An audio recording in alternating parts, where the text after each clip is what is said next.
আমরা দেখেছি দীর্ঘ সময় আমাদের যে সমাজ ব্যবস্থা, এই সমাজ ব্যবস্থাটাকে ইসলামী ফবিক করে রাখা হয়েছে। এমনভাবে আমাদের মিডিয়া, আমাদের কালচার, আমাদের শাসন ব্যবস্থা তৈরি করে রাখা হয়েছে, যেখানে এমনভাবে উপস্থাপন করা হয়েছে যে একটা ইসলাম মেজরিটির একটা দেশ, সেখানে ইসলাম প্রিয়তা, ইসলামমুখী এই বিষয়টাকে ইসলাম ভীতি হিসাবে উপস্থাপন করা হয়েছে।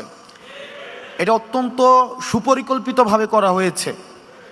এখন সেটা থেকে উত্তরণ আমরা কিভাবে ঘটাবো, সেটার উত্তরণ নিয়ে আমরা সেটা থেকে উত্তরণ কিভাবে করতে পারি, সেই পথ আপনাদেরকে উন্মুক্ত করতে হবে।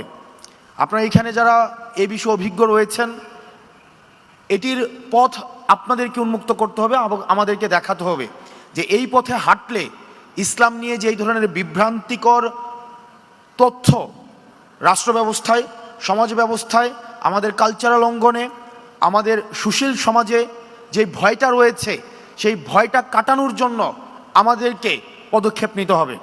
এবং পদক্ষেপ কি হতে পারে সেগুলো আপনারা